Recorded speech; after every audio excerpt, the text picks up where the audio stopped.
Hi, good morning. Again, welcome to Jenny Flowers YouTube channel. Okay.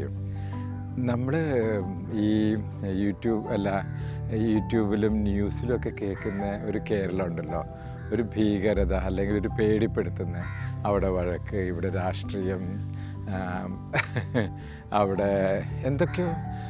Keralam എന്ന് പറയുമ്പോൾ ഇത് നിറഞ്ഞ് ഈ കുറ്റകൃത്യങ്ങളും വഴക്കും വക്കാണൊക്കെ നിറഞ്ഞ് ഒരു പ്രതീതിയല്ലേ. പക്ഷേ നമ്മളിതുപോലെ റിസോർട്ടിലൊക്കെ വന്ന് താമസിക്കുമ്പോൾ അതുമായിട്ട് ഒരു ബന്ധവുമില്ല. പക്ഷേ രാത്രിയൊക്കെ എനിക്ക് ട്രാവൽ ചെയ്യുമ്പോൾ പേടിയായിരുന്നു. കാരണം നമ്മുടെ മനസ്സിൽ ഇങ്ങനെ ഒരു അദൃശ്യമായിട്ടൊരു കാര്യം കിടക്കുമല്ലോ, അവർ ആക്രമിക്കുമോ, ഇവർ വന്ന് ചോദിക്കുമോ എന്നൊക്കെ ഉള്ളത്.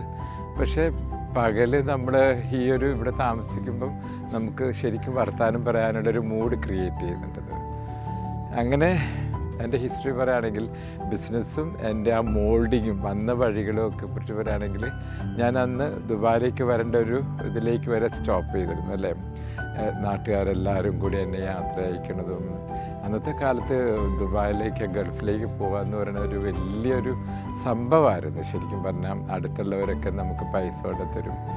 എൻ്റെ അമ്മ അതിൽ കുറേയൊക്കെ ക്ലവറായിരുന്നു തോന്നുന്നു. കാരണം എന്നെപ്പോലെ ഞാനൊരു ഇക്കണോമിക്കൽ നീഡഡ് ആവശ്യമുള്ള സമയത്ത് നമുക്കറിയാം എവിടേക്കാണ് നമ്മളുടെ ട്രഷർ കിടക്കുന്നത്, അല്ലെങ്കിൽ നമ്മളുടെ പണം എവിടേക്കുണ്ട്, അത് എങ്ങനെയൊക്കെ എടുക്കണം എന്നുള്ളത്. ഇപ്പോൾ ബന്ധുക്കാരെടുത്തു, ഇപ്പോൾ നമ്മൾ ദുബായി പോകുമല്ലേ, അപ്പോൾ എല്ലാവരും നമ്മുടെ ഹെൽപ്പ് ചെയ്യും.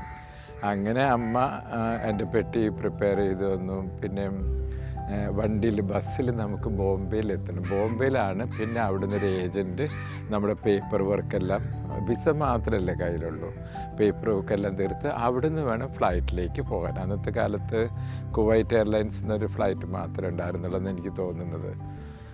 അങ്ങനെ എന്നെ രാത്രിക്ക് ഒരു ബസ് കയറ്റി വിട്ടു. ഒന്ന് ആലോചിക്കണം, വളരെ ഷൈ ആയിട്ടുള്ള ഒരാൾ, വെറും കോളേജ്, വീട്, വെല്ലുമച്ചി, ഈ 3 പേരുടെ ഇടയിൽ കിടന്ന് മാത്രം വളർന്ന ഒരാൾ ഒരു ബസ്സിൽ കയറി ബോംബെയിൽ ഇറങ്ങുക എന്ന് പറഞ്ഞാൽ അത് എന്തായിരിക്കും അതിൻ്റെ ഒരു ഇത്. കാരണം എൻ്റെ മനസ്സിൽ എങ്ങനെയെങ്കിലും അവിടെ എത്തുക, കുടുംബം രക്ഷിക്കുക, ഈ 2 യാഥാർത്ഥ്യങ്ങളുണ്ടായിരുന്നുള്ളൂ. അപ്പം അവിടെ എത്തിപ്പെട്ട് രാവിലെ അവിടെ ഇറങ്ങിക്കഴിഞ്ഞപ്പം മുതൽ മഹാസംഭവങ്ങളുടെ ഒരു തുടക്കമായി. അതൊരു ട്വിസ്റ്റഡ് ലൈഫിലൊരു തുടക്കം എന്ന് പറയാം. അതടുത്ത എപ്പിസോഡിൽ ഞാൻ പറയാം കേട്ടോ.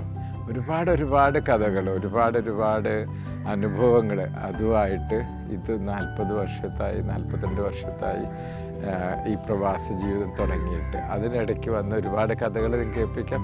So keep on watching Jenny Flowers YouTube channel, കേട്ടുകൊണ്ടേയിരിക്കുക. Okay, thank U.